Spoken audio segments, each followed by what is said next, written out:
Padayong gipaabot sa nahibiling pamilya ni aning Barangay 3 de Mayo, Digos City Kapitan Oscar Bucol Jr. ang gisaad ni ining sa mga otoridad kanila nga hustisya alang sa gipatay nga kapitan.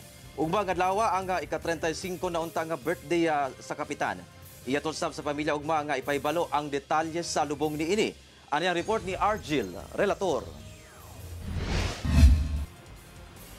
Padayong nagbangutan ang nahibiling pamilya ni anhing Barangay 3 de Mayo, Digos City Kapitan Oscar Dodong Bucol Jr.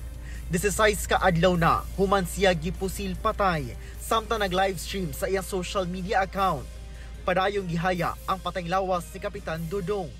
Padayon sab nga naghulat ang iyang pamilya sa komprehensibo nga resulta sa investigasyon sa kapulisan. Okay kayo ang among RD. 100% maayo kayo ang among RD. Apan diri sa ubos, medyo nagbalik-balik lang. Wala pa ko'y nakita nga maayong resulta. Unta, tagaan pa niya o glawm. Salig man gyapon mi sa kapulisan, pero palawman lang gyapon nila. Kung dili kaya, ilisdan. Dismayado ang amahan ni Kap Dodong sa kalangay sa investigasyon. O ordinaryong tao lang ang nagpaluyo ani at dili tingin idugay. May tuo mo sir nga tao dito paluyuan ni Kabo. Siyempre, kaya nagbalik-balik lang. Mga lang kong pasensya. Dismayado yun.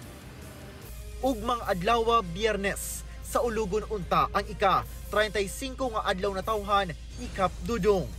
Ugma sab nakatakdang i-anunsyo sa pamilya ang detalye sa lubong ni ini. Gisulayan sa GMA Regional TV 1 Mindanao nga makakuha og update sa investigasyon gikan sa gimugna nga Special Investigation Task Group kon SITG sa Davao del Sur Police Provincial Office. Apan wala pa miatubang ang spokesperson sa SITG. Padayon ang pag-abot sa mga taga-suporta ni Kap Dodong aron ipaabot ang ilang pahasubo. Dili kayo dinhi kalimtan ang maayong serbisyo ni Kap Dodong. Willing na gid siya heart nga mutabang. Walay pili. Mulutaw naman gid gihapon na sir way mo.